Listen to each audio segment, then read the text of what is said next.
মেয়েদেরকে বলছি, টাকা পয়সা খোঁজা বাদ দিয়ে চরিত্রবান যুবককে আপনার খুঁজে বের করবেন। আচ্ছা, মেয়েরা টাকার জন্য এত পাগল হয়েছে আজকাল, টাকলা মাকলা কিচ্ছু মানে না, যাকে তাকে বিয়ে করে ফেলে। এ কথা কি সত্যি না মিথ্যা যুবক ভাইরা? আমি কিন্তু I am not against of them, আমি কারো বিরুদ্ধে কথা বলছি না। তো তারা বলে যে তার নাকি মুরব্বী আব্বারে ফিল হয়, ভাল লাগে। এই কথা শুনলে আমার একটা লজিক আসে। আপনি কি ডাক্তার করছেন নাকি আমার কথা?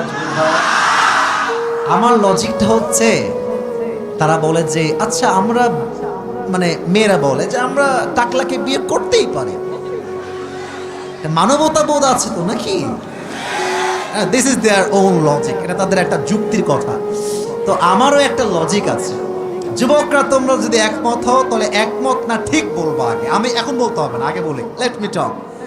আচ্ছা, তোমার এত ভালোবাসা বুইড়ার প্রতি, তুমি টাকাওয়ালার প্রতি কেন আসে? এই যে গরিবগুলো মুরব্বী আব্বাজানরা আছে, এদের প্রতি তোমার ভালোবাসা থাকে না কেন? বিয়ে করতে মন চায় না কেন? বলো বলো বলো বলো। ও, সব ভালোবাসা টাকলাওয়ালা বুড়ার প্রতি নাকি? হাতে বুঝতে আমাদের বাকি নাই, বিয়ের একটাই কারণ টাকা, নাথিং এলস, ঠিক কিনা বলো? এজন্য আমার বোনেরা প্লিজ, আপনারা ভালো হয়ে গেলে আমাদের যুবকরা এমনি ভালো হয়ে যাবে। এই জন্য বিয়ের ক্ষেত্রে টাকা আগে না চরিত্র আগে? হাদিস শোনেন, قال رسول الله صلى الله عليه وسلم فاظفر بذات الدين تربت يدك. Become successful by selecting the one who has religion, character and conduct. নবীজি বলছেন, তুমি যদি বিয়ে করে সফল হতে চাও, টাকা পয়সা আগে গুরুত্ব দিও না, স্ট্যাটাসটা আগে গুরুত্ব দিও না, আগে দেখো তার চরিত্র কেমন। যার চরিত্র ভালো হবে সে আমার বউ হওয়ার যোগ্যতা রাখে। যুবক ভাইরা, ঠিক কিনা বল? আল্লাহ যুবকদেরকে, মা বোনদেরকে এটা বোঝার তৌফিক দান করুন। সকলে পড়া আমিন। মায়ের কথা আর কি বলবো, বললে তো অনেকে রাগ করবেন, তাই আর বললাম না আজকে। মায়েরাই মেয়েদের মাইন্ডসেট নষ্ট করে দেয়। বলে, শোন, আমার বাড়ির জামাই যে হবে সরকারি চাকরিজীবী হওয়া লাগবে। আর আমি খুব খেয়াল করেছি, যুবক বাইরের দিকে তাকাও, সরকারি চাকরিজীবী ছেলে যদি হয়, মেয়ে তার মায়ের সামনে ওপেনলি প্রেম করে। আর মা বলে, তুই চালিয়ে যা, मैं तुम्हारे साथ हमेशा हूं, हमेशा के लिए। ছি ছি ছি ছি ছি ছি। কেন? সরকারি চাকরি আছে। সরকারি চাকরি জীবনে আসল কিছু নয়। একজন সরকারি চাকরিজীবী মাঝে মাঝে 1 লাখ কামায়, আর একজন ব্যবসায়ী মাসে 10 লাখ টাকাও ইনকাম করতে পারে। যুবক ভাই, আমি কারো বিরুদ্ধে অবস্থান নিচ্ছি না, বাট মাথায় রাখবেন আমার মায়েরা, please don't take it negatively. I really respect you from my heart. মেয়েদেরকে আমি বড্ড সম্মান করি, বাট আমি দেখতে পাচ্ছি হাজার হাজার যুবকের যৌবন নষ্ট হচ্ছে। মেয়ের মাও চায় টাকা, মেয়ের বাপও চায় টাকা টাকা টাকা টাকা চায়। হেদায়েত দান করুন, সকলে পড়া আমিন। আমি যে ছোট্ট কথা বললাম ভূমিকা, আপনারা কি ডাক্তার করছেন নাকি বলেন? আল্লাহ আমাদেরকে যেন সঠিক কথাটা বোঝার তৌফিক দান করে, পড়া আমিন। আজকে আমরা কোরআন থেকে নির্ধারিত একটি সূরার তাফসীর পেশ করব। তবে আমি একটু আমার পকেটটা চেক করে নিই। আমি তো মানিকগঞ্জে এখানে প্রথম আসছি, এই মাঠে টাকা পয়সা আমার কাছে বেশি নাই, তাও চেক করতে হবে আর কি। আপনারা দেখেন না, আমি দেখছি। আচ্ছা, যা আছে আমি সামনেই রাখছি, বেশি নাই, কারণ কিছু টাকা নিয়ে আসছিলাম, তেল ভরছি, তো টাকা পয়সা সব শেষ হয়ে গেছে। তো যাই হোক, যা আছে খুব বেশি নাই। আমি একটা অ্যানাউন্সমেন্ট দিচ্ছি, যদি আজকের প্রোগ্রামে এই মানিকগঞ্জের মানুষের কোনো একজন মানুষ আমার তাফসীরের মূল বিষয়টা শেষে গিয়ে বলতে পারে, আমার প্রশ্ন অনুযায়ী তাকে আমি আজকে পুরস্কৃত করব আমার মানি ব্যাগ থেকে। রাজি আছেন? বলেন সবাই ইনশাআল্লাহ। তাহলে ওয়াজটা শুধুমাত্র কান দিয়ে শুনলে হবে না, দিল দিয়ে শুনতে হবে। তো দিলের কানটা খাড়া করুন। এখন যা বলবো তাফসীর ভিত্তিক কথা হবে, ডান বামের কোনো কথা হবে না। আমি একজন যুবক যেখানে তাকবীর দিয়েছো, একজন এখান থেকে তাকবীর দিয়েছিল, তুমি আরেকবার তাকবীর দাও, দাও তাকবীর দাও একটা।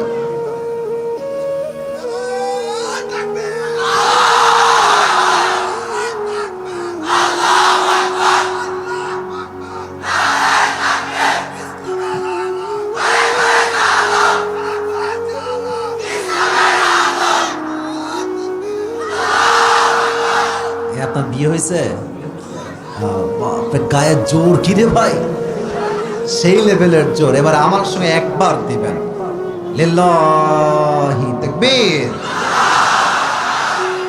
Today, inshallah, we will talk about the Jahannam. Today, our central theme or subject matter is hellfire. আমাদের আজকের মূল আলোচনার বিষয়বস্তু হচ্ছে জাহান্নাম।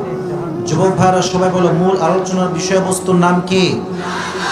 এই তো আওয়াজ, আবার বলো, নাম কি? কিছু প্রশ্ন করে জবাব দিবেন। কিয়ামতের দিবসে মানুষ হবে দুই ভাগে বিভক্ত। বলতে পারবেন কারা কারা? এক হচ্ছে জান্নাতি, আর এক হচ্ছে, এটারও দলিল কোরআনে। যুবক ভাইরা বলো, আছে না নাই? ফারীকুম ফিল জান্নাতি ওয়া ফারীকুম ফিস সাঈর। On the day of judgment, one group will enter in the paradise and another group will enter in the hellfire. আল্লাহ তাআলা বলছেন, এক গ্রুপ যাবে জান্নাতে আর এক গ্রুপ যাবে জাহান্নামে। আমরা কোন দিক যাব শুনি একটু। জান্নাতে যাবেন, তাও মন খুলে কইতে পারলেন না? জাহান্নামে যাবেন না জান্নাতে?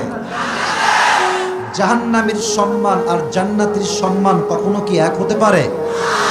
সূরাতুল হাশর 28 নম্বর পারা, আল্লাহ সুবহানাহু ওয়া তাআলা says, লা ইয়াস্তাওয়ি আসহাবুন নারি ওয়া আসহাবুল জান্নাহ, আসহাবুল জান্নাতি হুমুল Faizun. The people of paradise and the people of hellfire, they are not equal ever. The people of paradise gain the ultimate success in their own lives. আল্লাহ তাআলা বলছেন, যারা জান্নাতি আর যারা জাহান্নামী তারা কখনো সমান হতেই পারে না। যারাই জান্নাতি তারাই হচ্ছে আল্লাহর চোখে সবচেয়ে সফল মানুষ। সুবহানাল্লাহ পড়া। আল্লাহ আমাদের সবাইকে জান্নাতি মানুষ হিসেবে কবুল করুন। সকলে পড়া আমিন। আমি পুরো আলোচনার 4টা ভূমিকা দিচ্ছি। বলেন কয়টা? পুরস্কার পেতে সুবিধা হবে তাহলে। 1, number 1, how will be the hellfire look like? জাহান্নামটা দেখতে হবে কেমন? Number 1। Number 2, how will be the heat of fire? জাহান্নামের আগুনের তাপ হবে কত ভয়ঙ্কর, আমরা হাদিস জানব। নাম্বার 3, সাহাবায়ে কেরামদের মাঝে জাহান্নামের আগুনের ভয় কেমন ছিল, এটা আমরা জানব নাম্বার 3 তে। And finally, lastly, we will talk about the matter which is related with paradise and hellfire. That means who will enter in the paradise and who will enter in the hellfire. সর্বশেষ আমরা জানব কারা হবে জান্নাতি আর কারা হবে জাহান্নামী। রাজি আছেন তো ইনশাআল্লাহ? না, ইনশাআল্লাহ আসতে হবে। আসলে বলা ইনশাআল্লাহ। আসুন আমরা শুরু করি। জাহান্নাম কেমন হবে আল্লাহ তাআলা বলছেন 30 নম্বর পারা সূরাতুন নাবা। আল্লাহ রাব্বুল আলামিন বলছেন, ইন্না জাহান্নামা কানাত মিরসাদা লিত-তাগিনা মাআবাল লাবিথিনা ফিহা আহকাবা। এই জাহান্নাম হবে বিশাল লম্বা একটা ঘাটির মতো। লিত-তাগিনা মাআবা, যারা বেনামাজি সুদখোর মদখোর হবে যারা, তাদেরকে এই জাহান্নামে অবস্থান দিবে। একজন আওয়াজ দিয়ে বলেন তো তিনি কে? লাবিথিনা ফিহা আহকাবা। When the people of hellfire, they will enter in the hellfire, they will live there for age. Allah time limitation mention করছেন যে কতদিন আমরা যারা বেনামাজি হব জাহান্নামে থাকবো। আল্লাহ টাইম বলছেন, যুগের পরে যুগ, যুগের পরে যুগ জাহান্নামীরা জাহান্নামে বসবাস করবে। এদের খাবার হবে কেমন? লা ইয়াযুকুনা ফিহা বারদান ওয়ালা শারাবা। কোনো খাবারই থাকবে না, কোনো পানিই থাকবে না। যখন তারা প্রচন্ড ক্ষুধার্ত হবে, আল্লাহকে বলবে, Allah we need some food, we need water. Allah পানি দাও, খাবার দাও। আল্লাহ তাআলা একটা ছোট্ট ফল দিবেন খাবার জন্য। আমার হাত দেখেন, গোল, ফলটা হবে গোল। এটার নাম হচ্ছে, কোরআন বলছে যাক্কুম। এই ফলটা হবে গোল, চতুর্পাশে থাকবে লম্বা লম্বা কাঁটা, ধারালো সাপ। এমন ধারালো কাঁটা হবে যখন জাহান্নামীরা খাবারটা মুখে নিবে, মুখে নিয়ে যখন জিহ্বায় লাগাবে, প্রত্যেকটা কাঁটা জাহান্নামীদের জিহ্বাকে ছেদ করে বের করে রক্তাক্ত করে ফেলবে। নাউজুবিল্লাহ পড়বেন না আপনারা? যখন জাহান্নামীরা খাবারটা মুখে দিবে, যখন গলা দিয়ে নামবে, কাঁটাগুলো গলা ছেদ করে সব বাহিরে বের হয়ে যাবে। কি কষ্ট হবে খাবারটা খেতে। এবার তারা বলবে, আল্লাহ, উই নিড ওয়াটার, পানি দাও। একটা গ্লাসে করে পানি দেওয়া হবে। পানিটা কেমন হবে? কোরআন বলছে, ইল্লা হামিমান ওয়া গাসাকা, এটা হবে রক্ত এবং পুঁজ দ্বারা গলিত পানি। জাহান্নামীরা যখন মুখে পানি নিবে, পানিটা এতটা তিতা আর এতটা বিষাদ হবে, একদম বিষের মতো। মুখে নেওয়ার সাথে সাথে আবার তারা বমি করে সব উগলাই ফেলাই দেবে। নাউজুবিল্লাহ পড়বেন না আপনারা? খাবার হবে বড্ড ভয়ঙ্কর, পানি হবে বড্ড ভয়ঙ্কর। আল্লাহ আমাদেরকে এই জাহান্নামের খাবার থেকে আমাদের সকলকে হেফাজত করুন। সকলেই পড়া আমিন। একটা প্রশ্ন করি সবাইকে, বলেন তো, জাহান্নামের শাস্তি দেওয়ার সবচেয়ে বড় মাধ্যম কি হবে? কে বলতে পারে? কে বলছে? আগুন। আগুন। মারহাবা বলেন আপনারা সবাই, যুবক ভাইরা। এই ড্রোন দেখুন, আমার দিকে তাকাও। ড্রোনে আমাকেই নেওয়া হচ্ছে, শ্রোতা নেওয়া হচ্ছে। এদিকে তাকান। জাহান্নামের সবচাইতে বড় শাস্তির মাধ্যমটা হচ্ছে আগুন। আচ্ছা, আমার হাতের দিকে তাকান তো। এটা আমার হাতে কি? মানিকগঞ্জের ভাইরা? বাহ, মাশাআল্লাহ, ভালো লাগছে সাউন্ডটা। আবার জিজ্ঞেস করি, এটার নাম কি? টিস্যু। আচ্ছা ভাবেন, এটা কোনো টিস্যু না। Just for 5 minutes, take it as an example. উদাহরণস্বরূপ বলছি, এটা কোনো টিস্যু না। এটা হচ্ছে একটা মোমবাতি। এটার নাম কি বলেন তো এবার? মানিকগঞ্জে ভাই আমার বাম হাত দেখেন, মোমবাতির উপরে মিটি মিটি কি জ্বলে বলতে পারবেন? বলেন না সবাই, কি জ্বলে? এটা কি অনেক বেশি লম্বা না একদম ছোট্ট? ছোট্ট নিভি নিভি আগুন। নাও লুক অ্যাট মাই ফেস। আমি একটা প্রশ্ন করছি। মানিকগঞ্জের একজন যুবককে বললাম, এই তুমি এদিকে আসো। ও আসছে। হুজুর কি বলবেন বলেন? আমি বললাম, তোমার সঙ্গে আমি একটা চ্যালেঞ্জিং গেম খেলবো। কি চ্যালেঞ্জ? আমি বলবো তোমাকে, এই আগুনের মাঝে তোমার হাতটা 5 মিনিট রাখতে হবে। এর প্রতিদান হিসেবে I will give you 10 crore টাকা। আমি তোমাকে 10 কোটি টাকা দেব। কোন যুবক কি তার আঙ্গুলটা আগুনের ভেতরে 5 বা 10 মিনিট একাধারে রাখতে চাইবে? বলেন না কেন? চাইবে নাকি ভাইরা? সে বলবে, রাখেন আপনার 10 কোটি টাকা মিয়া। আমি বেঁচে থাকলে, সুস্থ থাকলে 10 কোটি নয়, আমার হাত ঠিক থাকলে আমি 20 কোটি টাকা ইনকামও করতে পারবো। ঠিক কিনা বলেন? সামান্য মোমবাতির আগুনে আমরা হাত রাখতে রাজি না। বাট আল্লাহ তাআলা বলছেন তার প্যারা হাবিবের মাধ্যমে, জাহান্নামের আগুনটা দুনিয়ার আগুনের চাইতে 70 গুণ বেশি তাপ হবে। নাউজুবিল্লাহ পড়বেন না আপনারা সবাই? 70 গুণ বেশি তাপ হবে। তাহলে একটু ভাবেন যে কতটা ভয়ঙ্কর হবে জাহান্নামের সে আগুন। কোরআনে আসছে, লা তুবকি ওয়ালা তাদা, the fire of hell will not leave them alive nor will it leave them dead. যখনই কোনো মানুষের দেহে জাহান্নামের আগুনটা স্পর্শ করবে, না সে মরবে না সে বাঁচবে। লাওয়াহাতুল লিল Bashar, it will remove the skin from your body. যখনই জাহান্নামের আগুনটা আপনার দেহে সামান্য স্পর্শ করবে, আপনার দেহের চামড়া গোস্ত সবগুলো জমিনে খসে খসে খসে খসে পড়ে যাবে। নাউজুবিল্লাহ পড়বেন না আপনারা? আল্লাহ তুমি আমাদের সবাইকে জাহান্নামের বড্ড ভয়ঙ্কর আগুন থেকে হেফাজত করো। সকলে পড়া আমিন। এবার একটা প্রশ্ন, অনেকে রং উত্তর দিবেন, অনেকে সঠিক উত্তর দিতে পারলে দিতেও পারেন। জাহান্নামের আগুনের রংটা কি হবে? জেনারেল লাইনের ছাত্রকে বলতে পারবে? কালো। মারহাবা বলবেন না আপনারা সবাই? নলেজেবল পারসন, মাশাআল্লাহ। কালো হবে, লাল নয়। তিরমিজির হাদিস, জাহান্নামের আগুনকে আল্লাহ রাব্বুল আলামিন মোট 3000 বছর জ্বালিয়েছেন। প্রথম 1000 বছরে হয়েছে লাল, দ্বিতীয় 1000 বছরে হয়েছে সাদা, আর তৃতীয় 1000 বছরে হয়েছে এটা কালো। এখন যে জাহান্নামের রংটা অবস্থান করছে জাহান্নামের ভেতরে, এটা বড্ড ভয়ঙ্কর ব্ল্যাক কালার।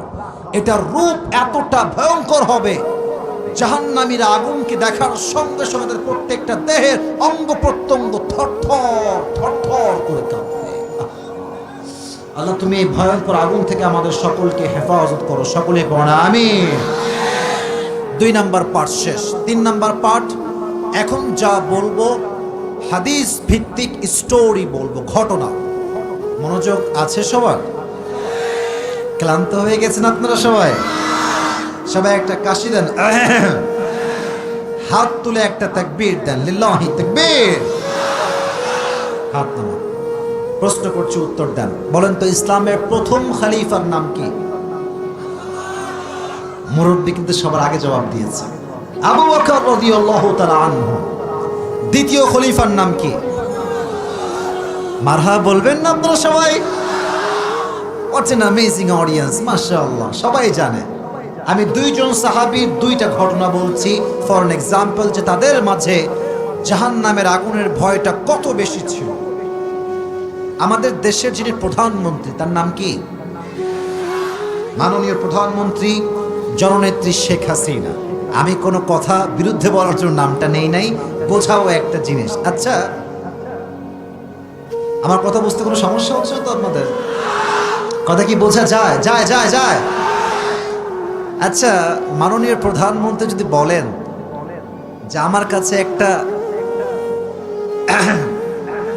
দামি শাড়ি কেনার টাকা নাই, এটা কি কোনো জনগণ বিশ্বাস করবে?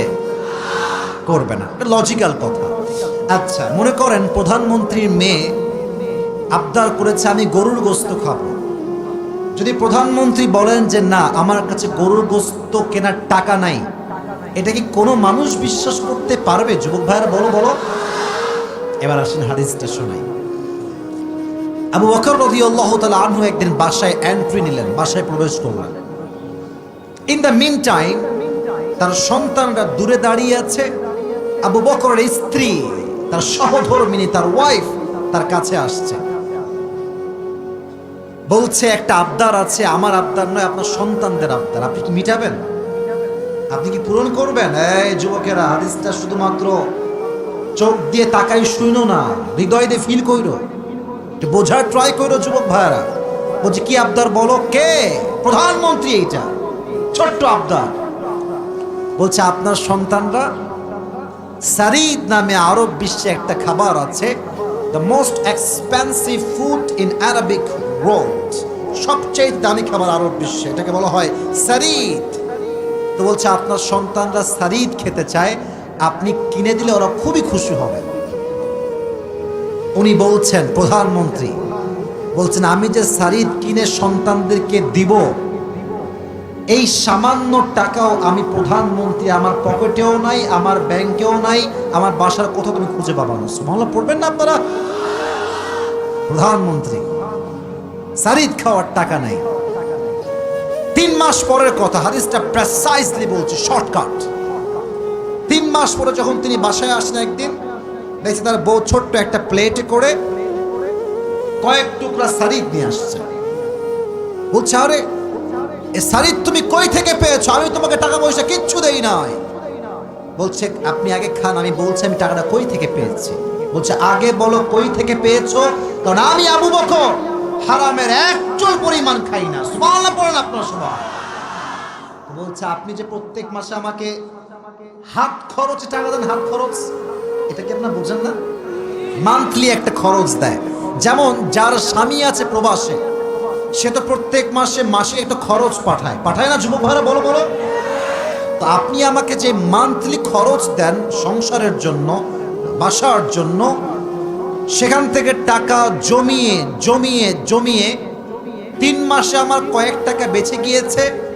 সেই টাকাকে জমিয়ে সব একত্রিত করে আমি বাজার থেকে কয়েক টুকরা সারিদ নিয়ে আসার ব্যবস্থা করেছি। সুবহানাল্লাহ, তো নাই আপনাদের মধ্যে? নেন, আপনি একটু খান।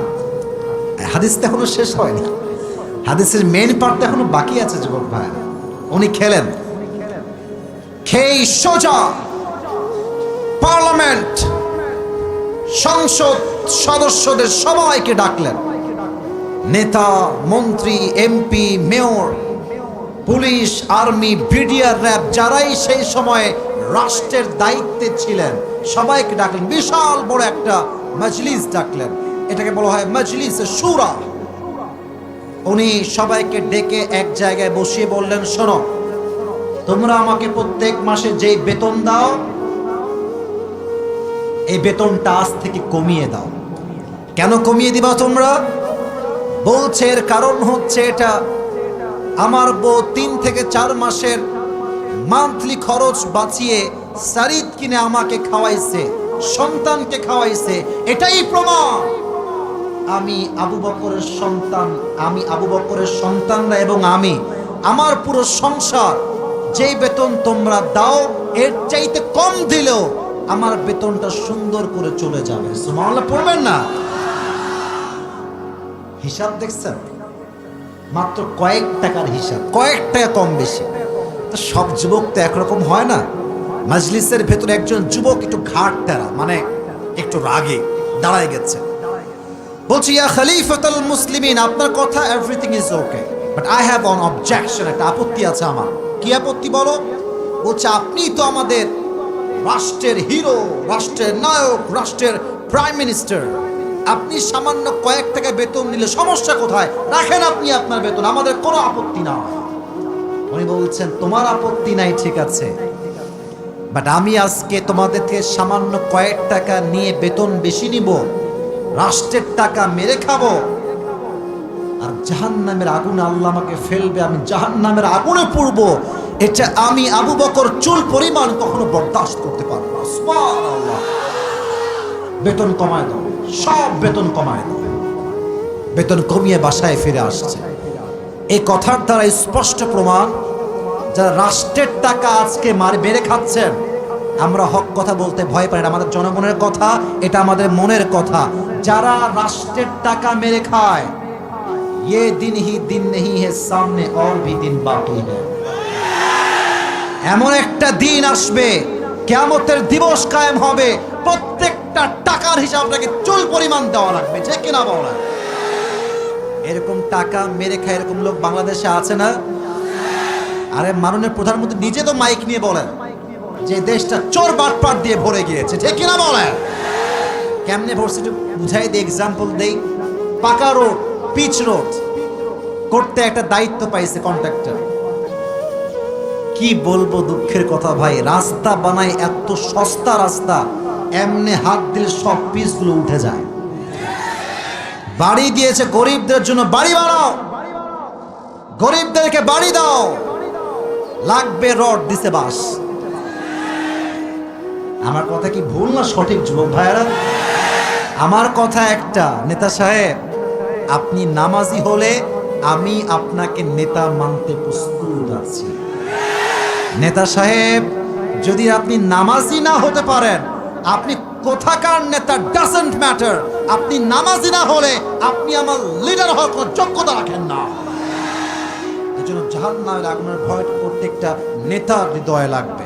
আল্লাহ এই দেশকে, জনগণকে সুদ মুক্ত, ঘুষ মুক্ত, দুর্নীতি মুক্ত জীবন চালাবার তৌফিক দান করুন। আমিন। এবার আসুন ইসলামের দ্বিতীয় খলিফা ওমর ফারুক রাদিয়াল্লাহু তাআলা আনহুর একটা এক্সাম্পল দেই হাদিস থেকে, ঘটনা শুরু। আচ্ছা, আমি যে কথাগুলো বলেছি আপনি কি মাইন্ড টাইম করছেন নাকি যুবক ভাইয়েরা? আমি কিন্তু ভাই হক কথা বলার ট্রাই করি। আমি জানি যে হক কথা বললে বাধা আসে, বাট আমার একটা বিশ্বাস আছে, এই দেশটা হিন্দুদের দেশ নয়, এটা খ্রিস্টানদের দেশ নয়, এটা বৌদ্ধদের দেশ নয়, এটা 90% বেশি মুসলমানের দেশ। এখানে হিন্দুও থাকবে, বৌদ্ধ থাকবে, খ্রিস্টান থাকবে, সবাই থাকবে, বাট মাথায় রাখতে হবে আমাদের রাষ্ট্রীয় ধর্মের নাম হচ্ছে ইসলাম।